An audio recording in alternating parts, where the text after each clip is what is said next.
You essentially identify major players, do a deal with them, make arrangements whereby they pay you off and you put favours their way. We've got more villains in our game than you got in yours. This is Stealing Victory, the untold story of the 1966 World Cup heist. Episode 5, A Firm Within a Firm. The theft of the Jules Rimet trophy sparked a series of rapidly unfolding events. Over the course of a week, the making of a fake trophy was secretly commissioned. A suspect was arrested in an undercover sting, and the owner of a dog called Pickles found it. Pickles became the story, but more remained hidden below the surface. I'm Tom Pettifor, crime editor at the Daily Mirror. According to the police reports from the National Archives, when Betchley was arrested, he said he could get the cup back. Listen, I didn't steal the cup, and honestly, I don't know where it is now. God's given truth. But if you give me bail, I'll get it back for you. It was never meant for the melting pot. I can get it for you, I promise. If Betchley was telling the truth in his interview with detectives, there must have been others working with him.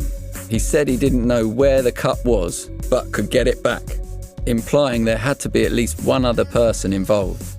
And according to the police files, he had talked about we, not I, when referring to the theft during the sting. Betchley had been caught in an undercover police operation trying to extort money for the cup. He was then picked out in an ID parade as having been at the scene of the crime. So the case against him looked cut and dried, but the theft charges would later be abandoned. And 2 days after he was arrested, the cup appeared in a suburban South London street. We've already heard how Dave Corbett was walking Pickles the dog when he found it. But how did it get there? I've always believed that my father acted as an intermediary between the police, the FA, the government and the thieves themselves, because it was such an embarrassment to have had the cup stolen on their watch. That's journalist Frank Baldwin. I went to speak to him at his home in Kent after spotting a letter he'd written to his local newspaper. Frank's father, Freddie, had been Betchley's solicitor. I think that the thieves actually went in to this place to steal something else, saw the cup, it was on display, and so couldn't resist taking it. But once they had it, they actually couldn't do anything with it, except possibly melt it down. But it was a real embarrassment, as of course we were just about to hold the World Cup in England, and we had no World Cup. My father first defended Edward Betchley, and I think that he had some connection with the actual thieves, and that's where a deal was done. The process, I think, how it worked was that Betchley was caught in the sting when he tried to demand money back for the World Cup's return, and I think he took a fall for them because they did some kind of deal behind the scenes with Betchley to say, well, look, if you can get the cup back, we will shorten your sentence. My father probably acted as a go-between between the authorities, I said in this case the FA, the police and the government, and the thieves to get the cup back, which is why it's all very strange it being found under a bush, etc. There might have been someone else involved because my father, would, as a solicitor, wouldn't have got his hands dirty in all this and he wouldn't have been involved in any skullduggery, but he might have just oiled the wheels, as it were. The lawyer Freddie Baldwin was from Bermondsey on the south bank of the Thames. In the 19th century, much of the area was slum housing. The building of the docks during the period brought money and employment to the area, but it remained a poor neighbourhood. It's a short walk from the Woolworth Road, where my source told me a thief called Sidney Q was from. He claimed Q had stolen the cup and got away with it. I learned more of the history of the place while co-writing a book about Brian Reeder, the thief who planned the 2015 Hatton Garden heist. He was from nearby Greenwich. Much of the area south of the Thames was the home of families who had not moved for generations. It fostered a strong community and often a culture of disregard for the law, where outsiders were viewed with suspicion. It also had a tradition for producing professional criminals who would often need a lawyer. For all the reasons you've just explained, he was never short of work. So, he had plenty of clients around there. When I was a toddler, I can remember walking around Bermondsey sometimes when we'd go up to see his mum and dad, and we walk into a shop or something, and he'd chat away and he said, "Oh, that bloke used to be inside for murder," or "I got that bloke off for something." So, it was always around. And there was a apocryphal story that in Wandsworth Prison on one of the walls was written, "If you want to get out of here, call for Baldwin." Now, again, I'm not sure if that's true, but I think that's how he was respected amongst both sides of the law, because he was always known as being so honest. Yeah. So the criminals trusted him and the police trusted him as well. And even some police officers who, I believe, got themselves into trouble a few times used to come to him to act for them because he was seen as a safe pair of hands, if you want. A major figure in Baldwin's firm was Harry Stevens, the chief clerk and day-to-day point man for the practice. Harry was also from Bermondsey and one of 11 children from a family of dockers. And he always joked that he was the first Englishman to lift the World Cup because he happened to be at the police station when they brought the cup in and somebody put it down on the table and everybody was rushing around sort of going, oh, you know, we found the cup. And so as he was looking at it, he picked it up and held it above his head. So just like Bobby Moore eventually did, so he could say that he was the first Englishman to lift it. As we'll hear in later episodes, he wasn't the only Englishman to make this claim. So Frank's version is that the chief clerk from the law firm representing Betchley just happened to be in Gypsy Hill Police Station when Dave Corbett burst in with the trophy. Quite a coincidence. But maybe it didn't happen. There is another version. Just as Frank Baldwin recalls everybody in Bermondsey knowing his dad, Harry Stevens' son Patrick also has fond memories of how well connected and respected his dad was. My son has grown up on my stories of my dad to him. Excuse me, I'm getting slightly emotional at this one. But about 6 or 7 years ago, longer, I had tickets for my wife and my daughter to go and see Coldplay at the Emirates. And my son, to my surprise, at about the age of 6 or 7, said, I wish I could have gone. And it was the day of the concert. And he was really upset, and I felt really bad that I hadn't got him a ticket. So I said, look, come on, let's go down to the Emirates. Let's see what's floating about outside and see if we can get a ticket. If we can get a ticket at a reasonable price, then I'll buy us 2 tickets and we'll go in. And I came out of the station at Arsenal and saw a first person selling tickets. And I said, how much for tickets? He said, 300 quid each. And I said to Charlie, my son, I'm not paying 300 quid each. So we walked along a bit further and we saw a guy, obvious tout.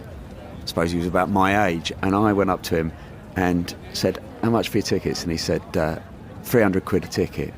I said, I can't. He said, come on. He said, that's what they're worth. I said, no, I'm not paying them. And I turned to my son. This is a true story. I turned to my son. So this is 16 years after my dad's died, 20 years after he's retired. I turned to my son and said, we wouldn't have had this trouble if your granddad was still alive. I said, he could get us tickets for anything. And the bloke went, who's your granddad then? I said, oh, he's just a defence solicitor guy from South London. He said, what's his name? I said, Harry Stevens. He went, oh, you got me by the bollocks now. He said, he was only my solicitor. He said, look, I'll do you a deal. He said, one for your dad, you know. Then he gave me the tickets. And he said, yeah, he represented me when I got arrested up in Cardiff for touting, you know. Harry Stevens may have become one of the most well-known and respected legal clerks of his generation, but he almost followed a very different path. He was an entertainer who took a screen test for a gig that eventually went to Bruce Forsyth. But having just become a father, Harry Stevens chose a more secure option and took a job at Baldwin's firm. He would play a central role in some of the biggest trials of the 1960s. Newsreel footage shows Harry accompanying Christine Keeler from the Old Bailey in 1963. Keeler's affair with John Profumo had led to the Minister for War resigning. It was the biggest British political scandal of the decade. So Freddie and Harry's services were hugely in demand, not least among South London criminals. They were very well connected to the police as well. So what of the story about Harry having been at Gypsy Hill Police Station when the cup was handed in? This is Harry telling the story himself at his 70th birthday party in 1992. The reward for finding that was £6,000 odd of finding that Jules Rimet trophy, which was in a garden. I said to Eddie Betchley, well, you might have told me where it was. But anyway, it came to what we call the preliminary hearing before you go to the Old Bailey, which was then being held in Bow Street Court. And it was very, everybody, all the press were there, everybody was there. And the courtroom was packed. So before the magistrate came in, which again you'll understand, Freddie, before the magistrate came in, there was this Jules Rimet trophy there, and I held it aloft, both hands, getting everybody in the courtroom chanting, England, England! Little did we realise that, of course, Within a few months, or a couple of weeks, it was going to be England actually with Bobby Moore holding it aloft. So, hard luck, Bob. So in Harry's version, told at his 70th birthday party, he didn't lift it in the police station, but at Betchley's magistrates' court hearing. That is also the version that his son Patrick told me. That was one of Dad's favourite little anecdotes about that case.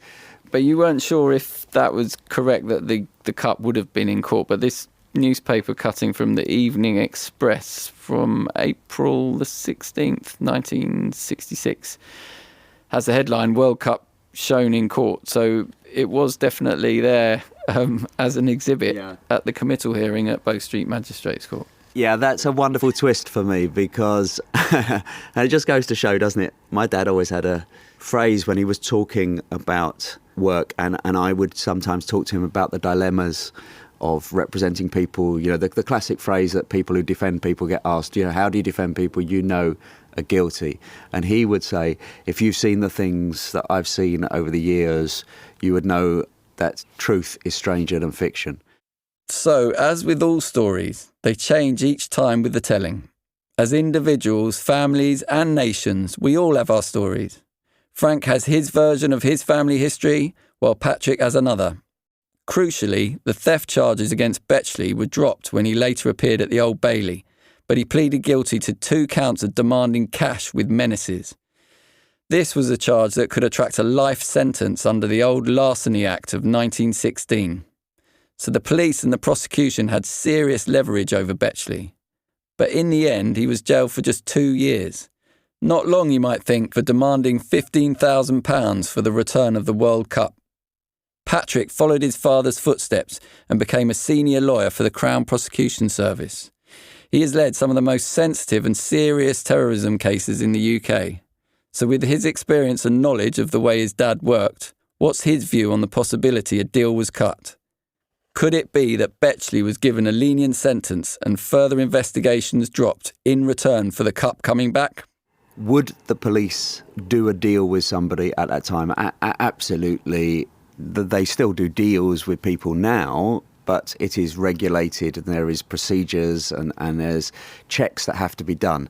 And so, again, modern criminal justice is a recognition of the things that you need to do or perhaps that have been done in the past, but realising that if you don't have checks and balances, they can be done in a way that can lead to all sorts of problems. So certainly deals and something of this nature, it's highly likely that if they had the opportunity to do a deal with somebody to recover the World Cup in advance of the World Cup, and certainly in an unregulated world, it would be too much for anybody to ask not to focus on getting the World Cup back. That would be, I'm sure, that was the greatest pressure on them, was get the World Cup back. So there is plausibility in the circumstances in which this could have arisen. Absolutely. Would it be beyond the realms of possibility that that deal could be done either directly with Betchley or with my father talking to him at the time? It could have potentially been done in either way. It doesn't strike me as it would have been perceived as dishonest by anybody at that time, that if the police had said to, for example, my father at the police station, if he can help us with X, Y and Z, we'll accept a plea of guilty to this, or we'll go easy on bail. Those sorts of things weren't uncommon at all. Was your father part of your father's great skill, and the reason why it sounds like so many people relied on him and rang him in the middle of the night was the fact that he could be trusted to get a deal, or to get, I suppose he'd be trusted for confidentiality, but also he knew people on both sides. So therefore, if I went to him, I would know as a criminal that potentially he would know someone on the other side who he could get a guarantee from. So therefore, he would be an interface that could negotiate on both sides, and both sides could be happy that they knew that it would be a trusting deal. I think I would put it slightly differently. I think the essence of what you're saying is correct. I think he could be trusted to reach the right outcome for his clients. So my father was scrupulously focused on his role as a defence solicitor, and he did not trust the police. Primarily, there were a few that he did trust, that he might have known personally, but fundamentally he did not trust the police. And so He would have been cautious of being a middleman in quite the way that you describe, but people would phone him up because they knew that there was no one better at getting the best situation possible for them as somebody that was in a police station. And if part of that involved a discussion with the police that ensured representing the interests of his client, he would do that. And so I think it ends up in the same place that you're talking about, and I think that people would trust him, and I think that the police knew that they could trust him not to be dishonest. So he would do his job, but in those days, part of that job was facilitating an outcome. And the outcome for Betchley wasn't too bad at all. He was given bail after managing to raise a surety close to £100,000 in today's money, a sizable sum for a man who was unemployed and had county court debt judgments against him. Who was bankrolling him? And why did the prosecution accept his not guilty pleas on the theft charges when he'd been picked out in an ID parade as being at the scene of the crime? Most importantly, he got a light touch sentence of just 2 years for a charge that could carry up to life. It isn't only the details of Betchley's case that suggest a deal was cut. Digging through the police files, there are reams of notes and statements up until the morning after the cup was found. Then the police simply stopped investigating.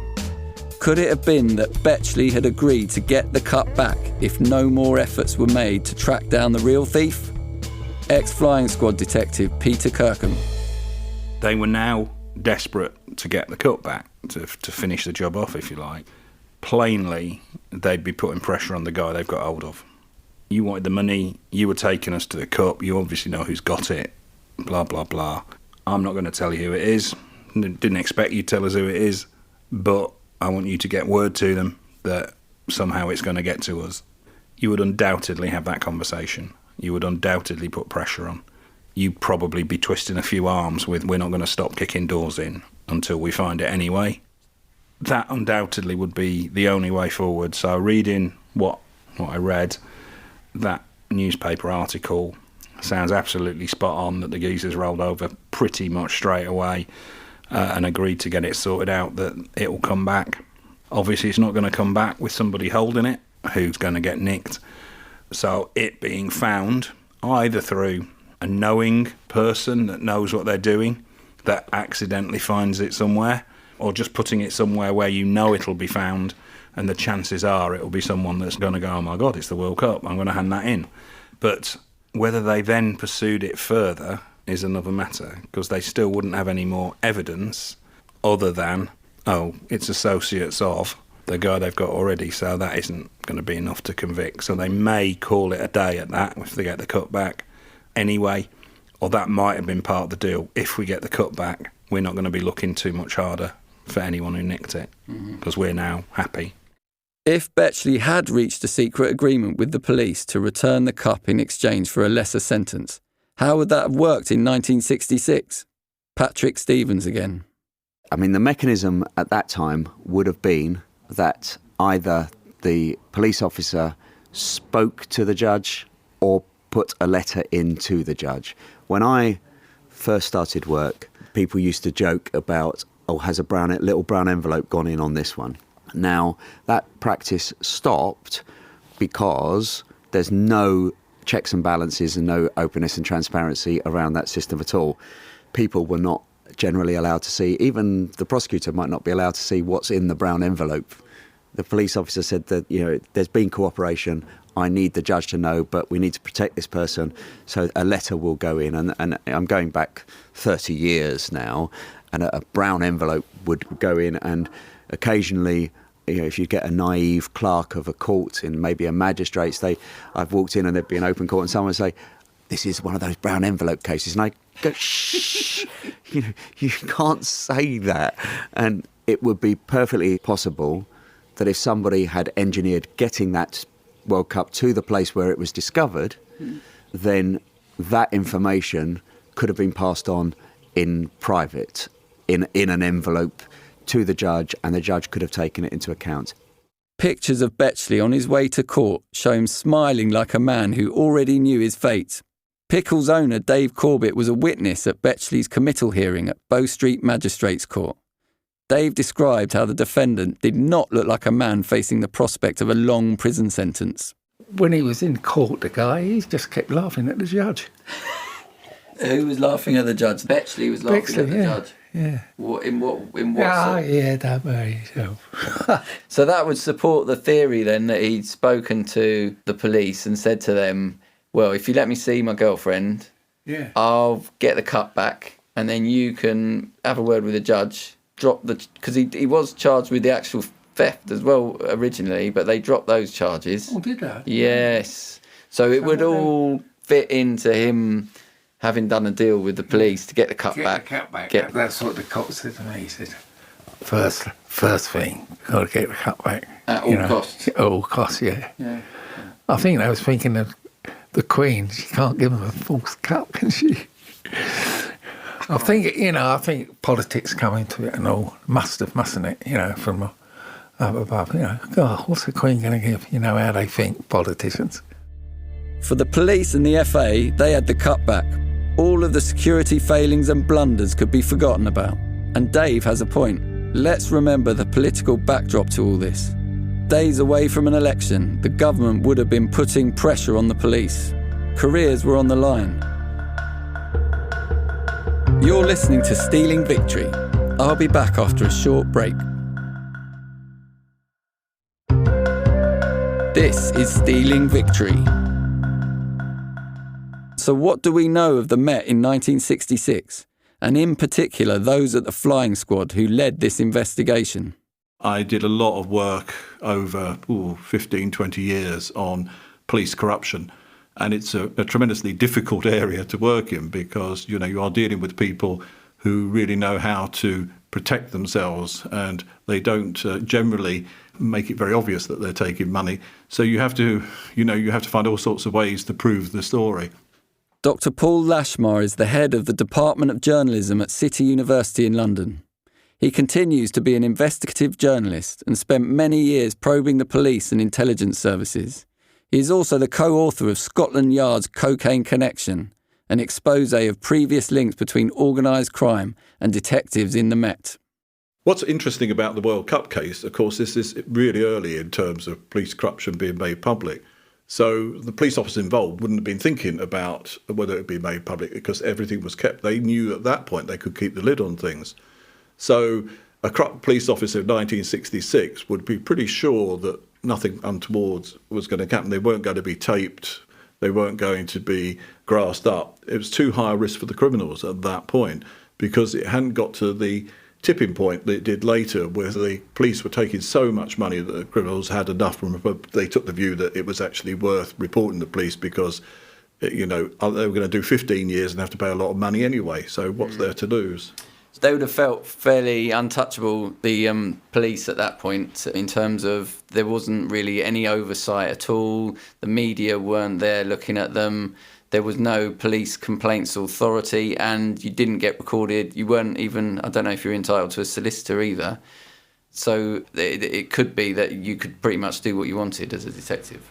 Well, indeed. But the only thing, if you were a criminal that you're entitled to, was a beating at that time. So, that was fairly routine, if, getting knocked about.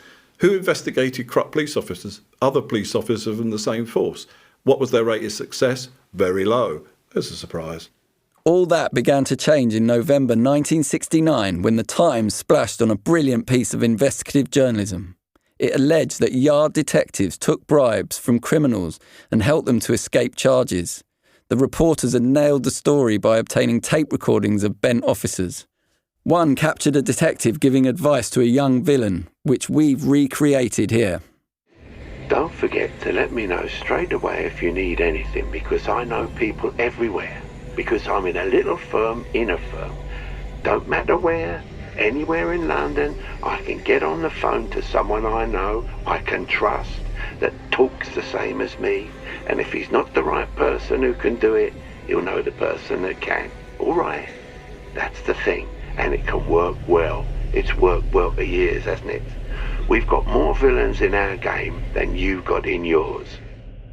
Well, what's extraordinary in that period is how much freedom, once you got into a specialist squad and were known as a thief taker, you were given huge flexibility to go about nicking people. And there was very little in the way of having to account for it. Of course, you had to produce statements if you interviewed someone, you had to produce evidence, but it was all very vague. And of course, it wasn't recorded. So if you wanted to put someone away, you'd write a script that said that they'd confessed to you. And that this, was the way that you put away people. When you talk about corrupt police officers, you're not talking about officers who don't put anybody away, don't send people to prison. The most corrupt officers are also the most effective thief takers. But what they're doing is they're licensing. And what the Yard became really good at was licensing crime. So the deal was that you essentially identify major players, you then do a deal with them, and you make arrangements whereby they pay you off and you put favours their way. So they make more money, they give you more money, you then knock out their opposition. And what they do is they give you bodies to put away who aren't first-class criminals, they're second-class criminals, but it still looks good. So it's fair to say that in 1966 it wasn't a simple case of good cops catching bad villains.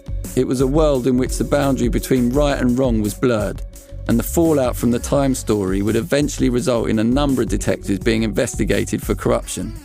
Among them was a detective inspector, Len Buggy, the hero officer who had won a commendation for retrieving the World Cup. Buggy found himself in the dock at Wells Street Magistrate Court in Highbury in January 1977. He died in June the following year while awaiting trial, aged just 60, the Daily Telegraph reported. A flying squad detective who had since died shared thousands of pounds with a police informer paid by a man to secure his acquittal on a receiving charge, the prosecution at Middlesex Crown Court alleged yesterday.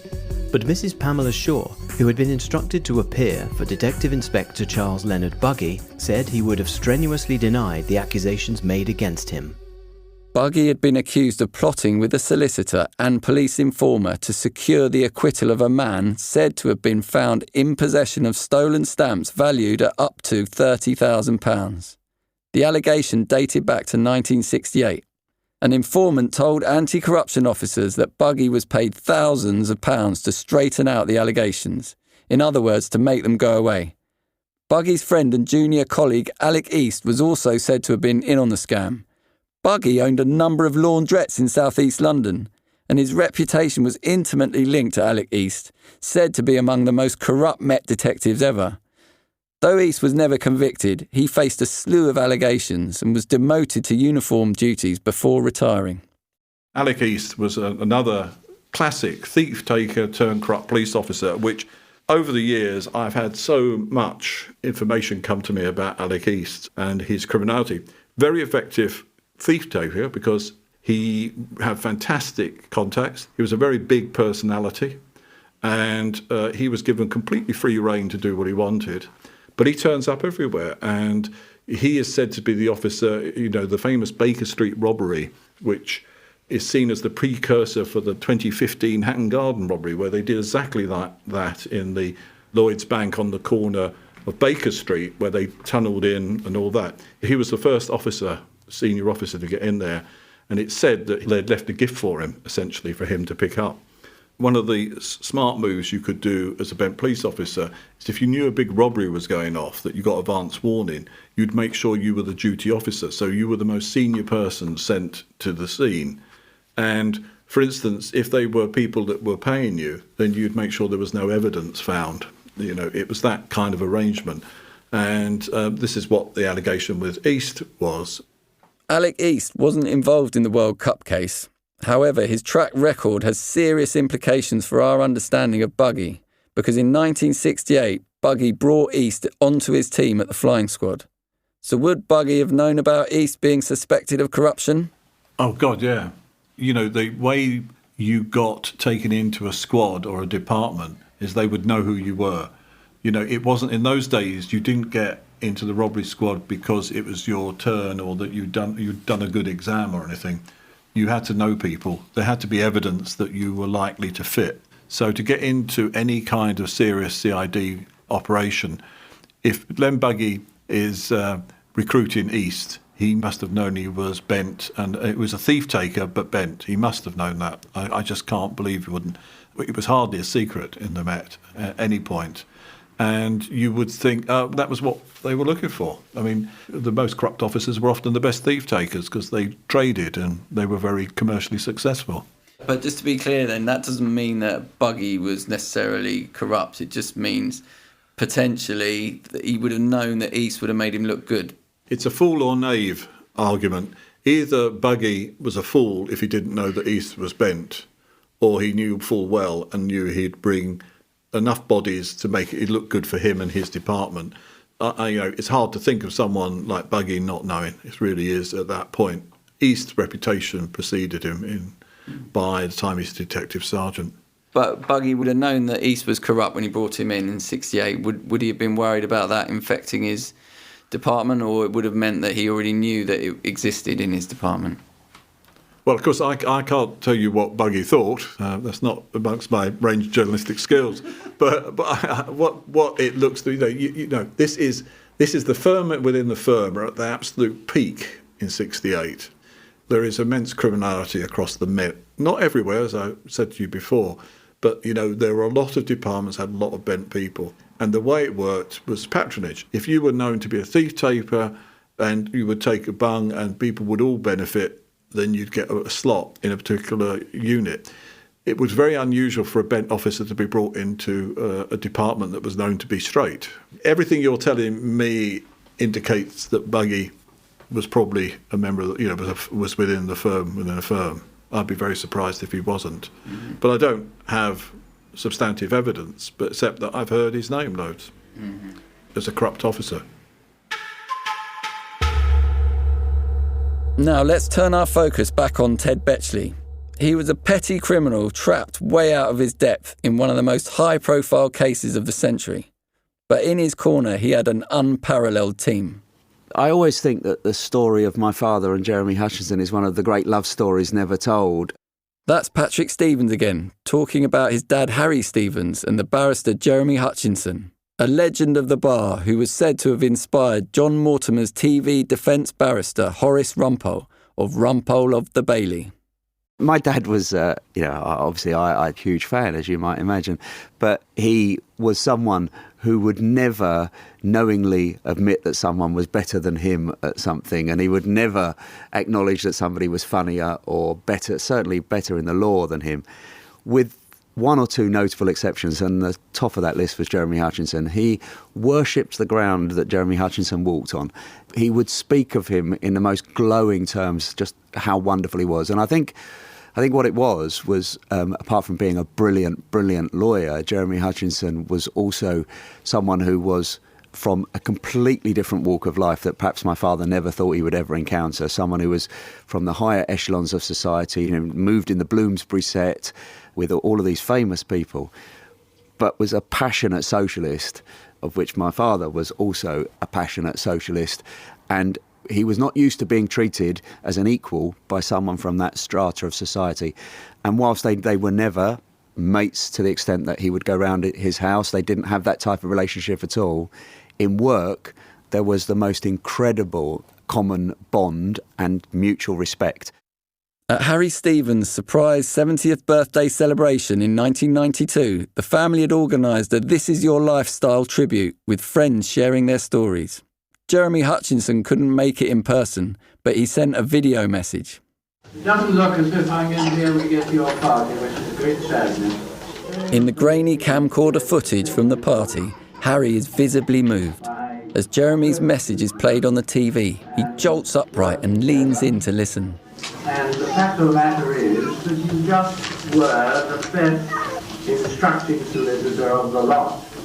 The audio is hard to make out on this old tape, but while praising Harry's professionalism and sense of humour, it was the following clip which made Harry shake his head in emotional disbelief. And if I had any success at the criminal bar, I have to say that it's very largely due to you and Baldwin and your loyalty to Chambers, and I'm very pleased to be able to put that on the record. If I had any success at the criminal bar, I have to say it was down to you and Baldwin, he says. So there you have one of the most respected defence barristers of the 20th century, a man of legend in the Old Bailey, hailing from the upper echelons of society, attributing his success to the work of Harry Stevens and Freddie Baldwin, two working-class boys from the slums of Bermondsey. And it was this unlikely team that represented Betchley when he finally appeared in the wood-panelled surroundings of Court No. 1 at the Old Bailey. We've previously heard from barrister and author Thomas Grant. He got to know Jeremy during the later part of his life and authored the book Jeremy Hutchinson's Case Histories, from Lady Chatterley's lover to Howard Marks. For Thomas, Betchley's defence was exactly the kind of fight he loved to take on. This case, in terms of Jeremy's practice, it kind of fits into a larger pattern of doing cases which, on the page in the newspaper, have the sense of a kind of a slightly crazy guy kicking against the establishment. You know, the idea that he was able to, or he or whoever it was able to steal from the Central Methodist Hall, which, as I read the newspapers at the time, was being guarded by 2 people at any one time, if not 4 people at any one time. How he managed to get through all these kind of waves of guards has a sort of Ealing comedy quality about it, has a certain Italian Job quality about it. Among his cases were some of the most important of the era. He defended double agent George Blake, Christine Keeler, great train robber Charlie Wilson, and Kempton Bunton, the only man to steal a picture from the National Gallery, and drug trafficker Howard Marks. His legal prowess and powers of persuasion can be seen in his closing speech at Betchley's trial, which may have saved him extra time in jail. I'm just looking at the Guardian's report of the hearing in front of the judge, Mr. Justice Lyle, in the Old Bailey, where Jeremy was mitigating on behalf of Ted Betchley, and is reported as saying, and I quote, "Happily the cup is back and happily no harm has been done. Next week the competition starts." And it then is reported, "He asked the judge to impose a penalty," and again I quote, "which will not cast any shadow over the field of play." What the hell that means, I've no idea, but it must have sounded wonderful at the time. Fellow lawyer Patrick Stevens has an idea of what Jeremy Hutchinson was alluding to. I love that. That's really skillful. I think that's really skillful because it's an entirely unfair burden to put on the judge, but it's entirely true that if they'd given him a savage sentence, people might have been talking about that rather than the festival of football that was about to come up. So I think it's a very clever thing to make the judge think, oh, well, I don't want to be the man that ruined the World Cup for England. And so I think that's a fantastic line and a very, very... No wonder my dad thought Jeremy Hutchinson was so good. So it's the psychology of the barrister to not necessarily be brilliant at law, but just to be able to work out how to argue things to work on people's conscience. Yeah, that's a wonderful, subtle and diplomatic piece of emotional blackmail. It's sort of saying you could ruin all of this for everybody if you give him a 7-year prison sentence. For over 5 decades, Betchley remained the only person ever to be named or charged in relation to the theft. He died soon after he was released from his 2-year jail sentence. But as we've seen from the evidence, it's clear Betchley was a sidekick at best, a patsy at worst, who took the fall for others. My investigations in the archives and conversations with Frank Baldwin only made me more determined to find this elusive Sydney coup. But before we get to that, there's more to the story of the fate of the World Cup in 1966. Did Bobby Moore lift the replica or the real one when England were victorious? And I took the real one off him. I turned and walked straight out and then put it in the boot of the car. And who walked away with more than £250,000 decades after the theft? Twice sold at £254,500. Stealing Victory is an original Auddy production. If you've enjoyed listening, then please do like us on your podcast app, leave a review and subscribe. Our hashtag is Stealing Victory, all one word. More information can be found at auddy.co/Stealing Victory. Stealing Victory is written and hosted by me, Tom Pettifor, with thanks to everyone at the Daily Mirror for their support during the investigation. Sound design is by Norman Goodman. Theme music by Nick Reynolds and Edward Rose. Title music by Guy Farley. Executive editor is Owen Bennett-Jones. Editor-in-chief Andrew Sampson. And series producer is Zach Brophy.